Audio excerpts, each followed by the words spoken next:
Hello everyone, this is Archana and I welcome you all on the inclusive zone channel. तो आज की video में हम discuss करेंगे एजुकेशन पेपर का यूनिट 3 जो कि रिलेटेड है आपका लर्नर एंड लर्निंग प्रोसेस से। इस यूनिट का पार्ट ए ऑलरेडी हम फिनिश कर चुके हैं विद प्रीवियस ईयर क्वेश्चंस और पार्ट बी में भी हमने वेरियस टॉपिक्स ऑलरेडी डिस्कस कर लिए हैं। और आज की वीडियो में हम पढ़ेंगे क्रिएटिविटी के बारे में। तो क्रिएटिविटी से आपके एग्जाम में बहुत सारे क्वेश्चंस आते हैं। नेट के एग्जाम में तो आते ही आते हैं, साथ ही साथ पीजीटी के एग्जाम में, जीआईसी के एग्जाम में, जीडीसी असिस्टेंट प्रोफेसर के एग्जाम में, सीटेट के एग्जाम में, टेट, केवीएस, सारे के सारे एग्जाम्स में जो भी टीचिंग से रिलेटेड हैं, आप जो क्रिएटिविटी है, क्रिएटिविटी का टॉपिक हर एक एग्जाम में पूछा जाता है। तो इस टॉपिक को ध्यान से पढ़िए और समझिए जिससे आपका कॉन्सेप्ट क्लियर हो जाए। तो सबसे पहले हम बात करते हैं कि अब हम ये जानेंगे कि क्रिएटिविटी के प्रपाउंडर कौन है या फादर ऑफ क्रिएटिविटी। तो क्रिएटिविटी के फादर हैं आपके EP Torrens. EP Torrens father of creativity माने जाते हैं। और ये जो आपका क्वेश्चन है ये पीजीटी के एग्जाम में क्वेश्चंस पूछा जा चुका है ऑलरेडी, और भी बाकी एग्जाम्स में अगर जो आप प्रीवियस ईयर क्वेश्चंस उठाएंगे तो आपको कहीं ना कहीं फादर ऑफ क्रिएटिविटी का क्वेश्चन मिल ही जाएगा। तो फादर ऑफ क्रिएटिविटी कौन है आपके? EP Torrens. ईपी मतलब इनका पूरा नाम है एलिस पॉल टॉरेंस। ठीक है, तो कहीं कहीं पे फुल मतलब पूरा नाम ही पूछा जा सकता है और कहीं कहीं पे सिर्फ ईपी टॉरेंस करके भी लिखा आ सकता है। तो आपको ये दोनों चीजें याद रखनी है। Ellis Paul Torrance is known as the father of creativity. अब ये हम जानेंगे कि क्रिएटिविटी है क्या। पहले मैं आपको बिल्कुल आसान शब्दों में समझा देती हूँ क्रिएटिविटी क्या है। क्रिएटिविटी सिंपल आप ये कह सकते हैं आउट ऑफ बॉक्स थिंकिंग, है ना, लीक से हट के सोचना, ये क्या है? क्रिएटिविटी है। तो इसको आप एक शब्दों में बात कर सकते हैं, आउट ऑफ बॉक्स थिंकिंग जो होती है वो आपकी क्रिएटिविटी के अंदर आती है। लीक से हट के सोचना, ठीक है। तो ये क्या है? आपका क्रिएटिविटी है, कुछ नया सोचना, नॉवेल सोचना, बिल्कुल जो आपके नॉवेल आइडियाज होते हैं, जो आपके अंदर से बिल्कुल इनोवेटिव जो आइडिया आया है, बिल्कुल नॉवेल हो, कहीं से आप उसको इमिटेट ना करें, मतलब कहीं से भी कॉपी पेस्टेड चीजें जो होती है वो क्रिएटिविटी के अंदर नहीं आती हैं। आप खुद जो क्रिएट करते हैं, खुद जो डिस्कवर करते हैं, जो आपका नॉवेल थॉट और आइडिया होता है, जो आप बिल्कुल नया सोचते हैं, वो क्या है? वही क्रिएटिविटी है। Is that clear? अब हम जानेंगे डेफिनेशन के थ्रू क्रिएटिविटी क्या है। तो अकॉर्डिंग टू गिलफोर्ड ने क्रिएटिविटी के बारे में क्या कहा है कि creativity is the capacity to produce ideas. Creativity क्या है? ये कैपेसिटी है जिससे हम आइडियाज को क्या करते हैं? प्रोड्यूस करते हैं। और जो वो आइडिया है वो आइडिया बिल्कुल नॉवेल होना चाहिए। कैसा आइडिया होना चाहिए? नॉवेल आइडिया होना चाहिए, बिल्कुल न्यू आइडिया होना चाहिए, है ना, कहीं से भी आपने उसको कॉपी पेस्ट ना किया हो। तो ऐसे आइडियाज क्रिएटिविटी के अंदर आते हैं। दैट आर बोथ न्यू, जो कि न्यू हो और क्या हो? यूजफुल हो थ्रू डाइवर्जेंट थिंकिंग। तो ये क्या है? क्रिएटिविटी है जो कि गिलफोर्ड ने बताई। क्या है creativity? Creativity is the capacity to produce new ideas that are both new and useful through divergent thinking. यानी कि जो भी हम डाइवर्जेंट थिंकिंग से जो हम आइडियाज को प्रोड्यूस करते हैं, और वो आइडियाज कैसे होने चाहिए? न्यू भी होने चाहिए और यूजफुल भी होने चाहिए, वो क्रिएटिविटी है अकॉर्डिंग टू गिलफोर्ड। अब बात आती है कि डाइवर्जेंट थिंकिंग क्या होती है। अगर जो आपने मेरी टीचिंग एप्टीट्यूड वाली क्लासेस देखी हो तो वहाँ पे मैंने डाइवर्जेंट थिंकिंग और कन्वर्जेंट थिंकिंग को डिटेल में बताया है। तो आप डाइवर्जेंट थिंकिंग और क्रिएटिव थिंकिंग को डिटेल में अगर जो समझना जानना चाहते हैं तो आप टीचिंग एप्टीट्यूड की वीडियोस में जाके एक्सेस कर सकते हैं। तो यहाँ पे हम बात आपको मैं थोड़ा सा बता देती हूँ कि डाइवर्जेंट थिंकिंग क्या है। डाइवर्जेंट थिंकिंग वो है कि जब आप मल्टीपल वेज से सोचते हैं, है ना, जब आप एक ही सपोज कि आपके पास कोई प्रॉब्लम है या आपको कोई प्रॉब्लम है, उस प्रॉब्लम को कैसे सॉल्व किया जाए, जब आप अलग अलग डायरेक्शंस में सोचते हैं, अलग अलग तरीकों से सोचते हैं, तो वो क्या होता है? आपकी डाइवर्जेंट थिंकिंग होती है। ठीक है, तो इसको आप इससे भी आ सकते हैं। सपोज ये कोई प्रॉब्लम है या कोई सिचुएशन है, आपको उसको सॉल्व करना है, तो आप क्या करोगे? दिशाओं में सोचोगे, मल्टीपल वेज से सोचते हैं जब आप, है ना। आप एक ही प्रॉब्लम को जब मल्टीपल वेज से उसके सॉल्यूशंस को ढूंढते हैं तो वो क्या होती है, आपकी डाइवर्जेंट थिंकिंग होती है। ठीक है, तो जो आपकी डाइवर्जेंट थिंकिंग है, divergent thinking is related to creativity, क्योंकि क्रिएटिविटी में भी आप मल्टीपल वेज से सोचते हैं, नई नई चीज़ों को सोचते हैं, समझते हैं, न्यू आइडियाज़ को प्रोड्यूस करते हैं। उसी तरीके से जो सेम डाइवर्जेंट थिंकिंग भी होती है, डाइवर्जेंट थिंकिंग में भी यही होता है कि आप आउट ऑफ बॉक्स थिंकिंग करते हैं, नई नई चीज़ों को इनोवेट करते हैं, नई नई चीज़ों को डिस्कवर करते हैं, मल्टीपल वेज से आप चीज़ों को समझते हैं, सोचते हैं, तो वो क्या है, आपका डाइवर्जेंट थिंकिंग है। तो ये भी क्वेश्चन आता है कि क्रिएटिविटी से कौन सी थिंकिंग रिलेटेड है, तो क्रिएटिविटी से आपकी डाइवर्जेंट थिंकिंग रिलेटेड है। ये क्वेश्चन आपके असिस्टेंट प्रोफेसर जो एडवर्टीजमेंट नंबर 50 था उसमें ये क्वेश्चन पूछा गया है।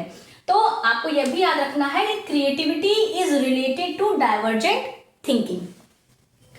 अब हम बात करते हैं एक दूसरी डेफिनेशन है उससे भी, जिससे कि आपको बिल्कुल क्रिएटिविटी का कॉन्सेप्ट समझ में आ जाए। ये क्या है, creativity can be describe as the capacity और ability of an individual to, अब जो मैं मार्क कर रही हूं उन टर्म्स को ध्यान से देखिएगा। टू क्रिएट, है ना, क्रिएटिविटी क्या है, एक एबिलिटी है इंडिविजुअल की, जिसमें वो क्या करता है, कोई चीज, किसी भी चीज को या कोई आपका कॉन्सेप्ट हो, कोई आइडिया हो या कोई चीज हो, जिसको वो क्या करता है, क्रिएट करता है। डिस्कवर और प्रोड्यूस न्यू, जब वो कोई चीज, नई कोई चीज डिस्कवर करता है, वो कोई नॉवेल आइडिया, बिल्कुल जो आपका वो आइडिया हो, आपने कहीं से भी उसको कॉपी पेस्ट ना किया हो, किसी से इमिटेट ना किया हो, वो आपका जो आइडिया हो वो बिल्कुल नॉवेल हो, वो किसके अंदर आएगा, क्रिएटिविटी के अंदर आएगा।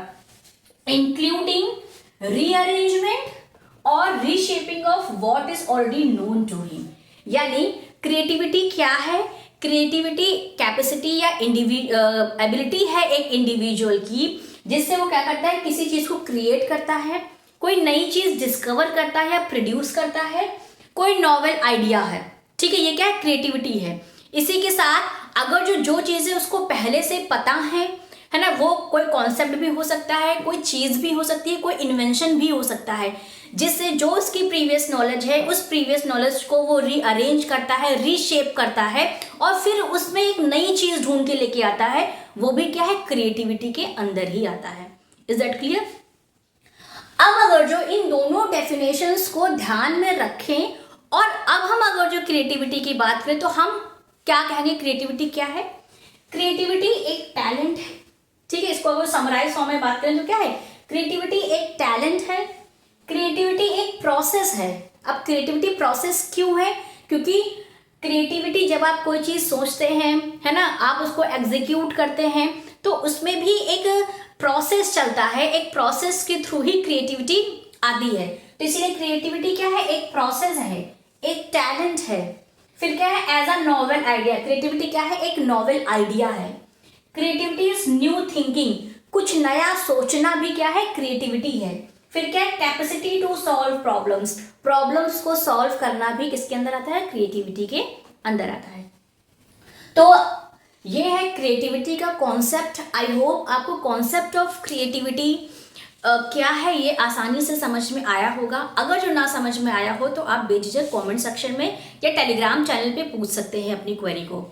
तो ये जितनी भी चीज़ें मैंने आपको बताई हैं, ये सारी की सारी चीज़ें आपके एग्जाम के लिए बहुत इंपॉर्टेंट है।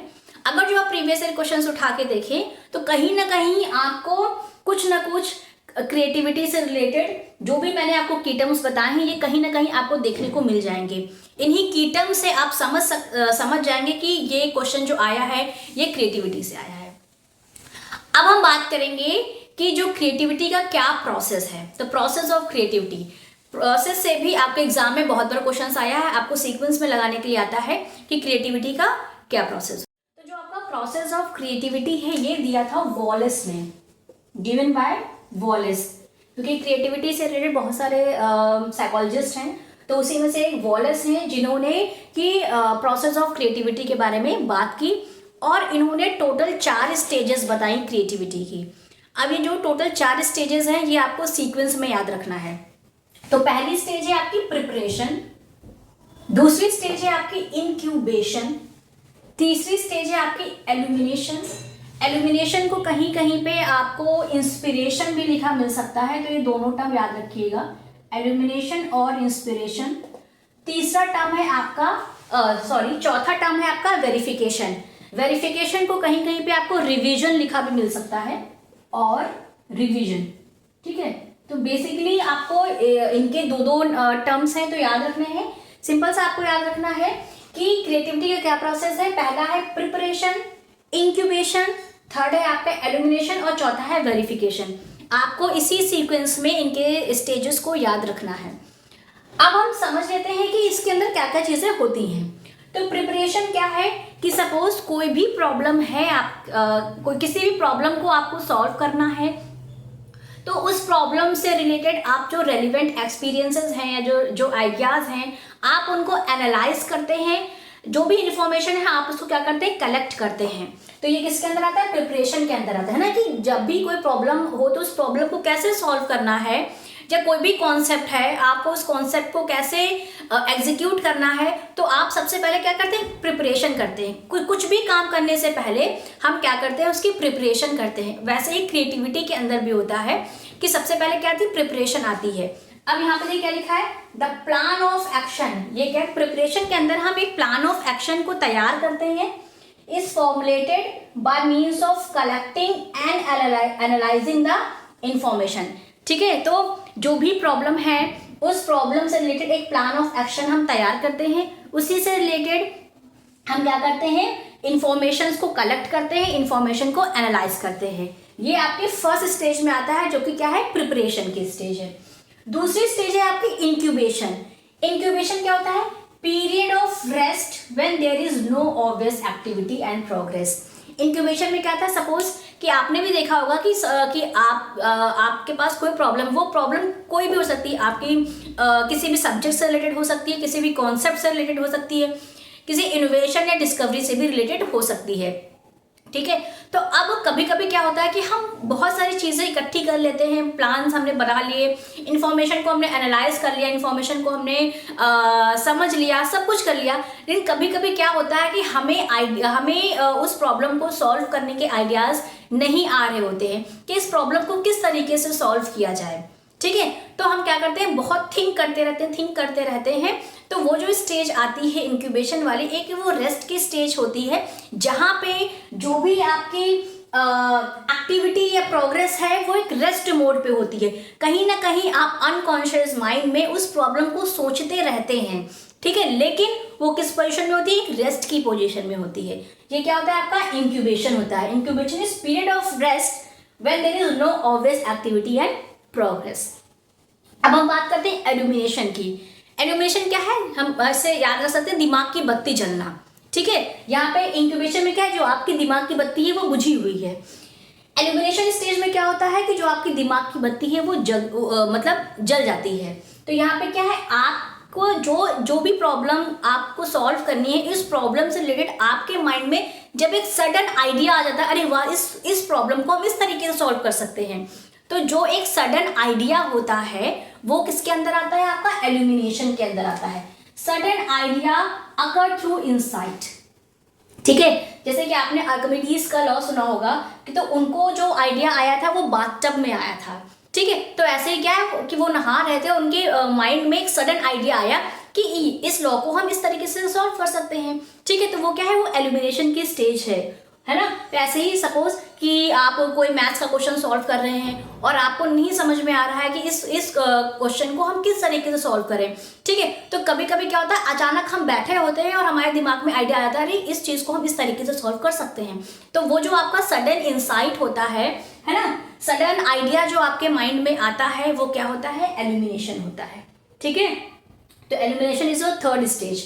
देन है आपका वेरिफिकेशन और रिवीजन। यहाँ पे जो भी सडन आइडिया आपके माइंड में आया, उस आइडिया को आप क्या करते हैं, वेरीफाई करते हैं कि ये सही है कि नहीं सही है। तो लास्ट स्टेज में हम क्या करते हैं, वेरीफाई आइडिया और सोल्यूशन। या जो भी आइडिया आया तो आप आइडिया को वेरीफाई करेंगे, या आपके माइंड में कोई सोल्यूशन आया तो उस सोल्यूशन को वेरीफाई करेंगे। तो आपकी लास्ट स्टेज क्या है, वेरिफिकेशन। तो ये टोटल 4 स्टेजेस हैं क्रिएटिविटी प्रोसेस की, है ना, या प्रोसेस ऑफ क्रिएटिविटी या स्टेजेस ऑफ क्रिएटिविटी भी कह सकते हैं, जो कि वॉलेस ने दिया था। टोटल 4 हैं। पहला है आपका preparation, then incubation, illumination and verification. तो आई होप प्रोसेस आपको समझ में आया होगा। अब हम बात करते हैं एलिमेंट्स ऑफ क्रिएटिविटी की। एलिमेंट से भी आपके एग्जाम में बहुत बार क्वेश्चन पूछा गया है। एलिमेंट्स ऑफ क्रिएटिविटी, तो जो आपके एलिमेंट्स ऑफ क्रिएटिविटी है ये टॉरेंस ने दिए हैं, गिवन बाय टॉरेंस। ठीक है, तो ये टोटल इन्होंने 4 एलिमेंट्स बताए हैं। पहला एलिमेंट है फ्लुएंसी, दूसरा एलिमेंट है फ्लेक्सिबिलिटी, ओरिजिनलिटी एंड इलैबोरेशन।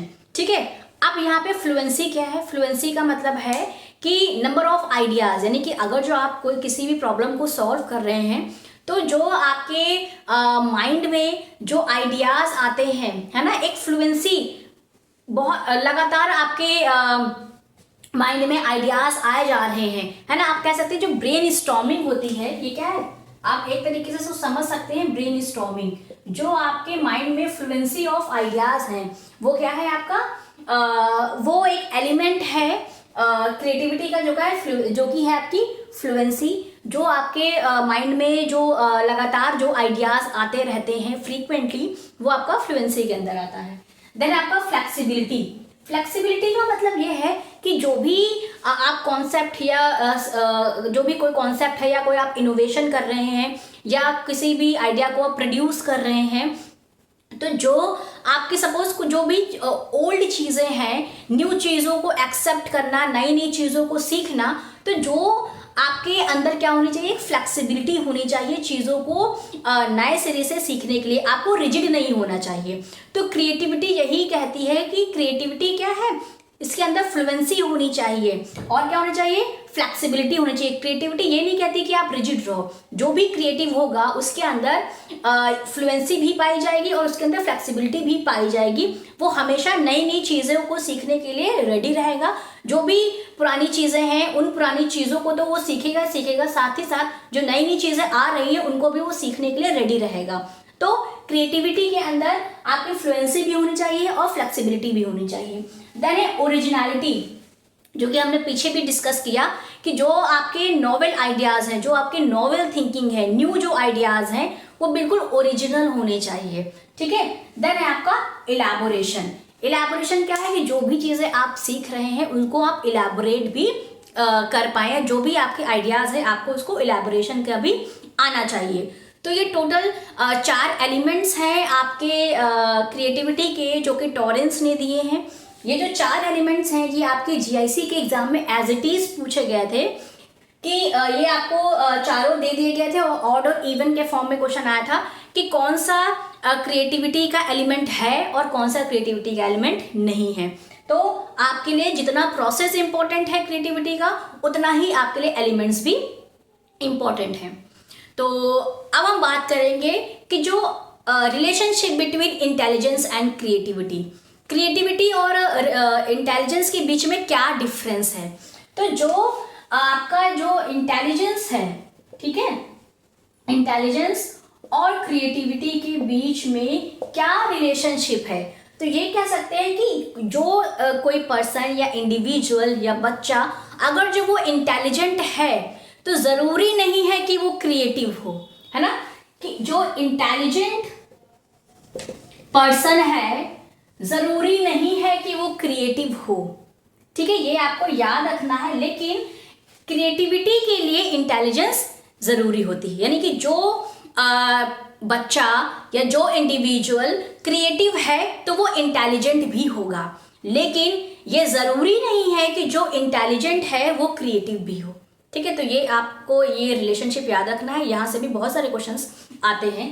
तो अगर जो कोई पर्सन इंटेलिजेंट है तो ज़रूरी नहीं है कि वो क्रिएटिव है, लेकिन अगर जो कोई पर्सन क्रिएटिव है तो वो इंटेलिजेंट भी होगा।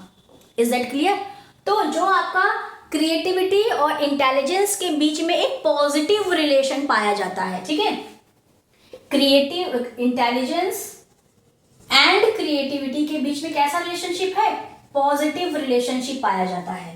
ठीक है, इज दैट क्लियर? तो ये आपको रिलेशनशिप भी याद रखना है। मैं रिपीट कर देती हूँ कि अगर जो कोई इंडिविजुअल इंटेलिजेंट है तो ज़रूरी नहीं है कि वो क्रिएटिव होगा, लेकिन अगर जो कोई इंडिविजुअल क्रिएटिव है तो वो इंटेलिजेंट भी होगा। Is it clear? और इंटेलिजेंस और क्रिएटिविटी के बीच में एक पॉजिटिव रिलेशनशिप पाया जाता है या पॉजिटिव कोरिलेशन पाया जाता है इंटेलिजेंस एंड क्रिएटिविटी के बीच में। तो आई होप आपको concept of creativity, elements of creativity, process of creativity and relationship between creativity and intelligence आसानी से समझ में आया होगा। अगर जो ना समझ में आया हो तो आप कमेंट सेक्शन में टेलीग्राम चैनल पे पूछ सकते हैं। और मोस्ट इंपॉर्टेंट थिंग, अगर जो आपको वीडियोस अच्छी लग रही हो तो वीडियोस को लाइक ज़रूर करें, चैनल को सब्सक्राइब करें and share with your friends also. तो थैंक यू सो मच, मिलते हैं नेक्स्ट वीडियो में नेक्स्ट टॉपिक के साथ।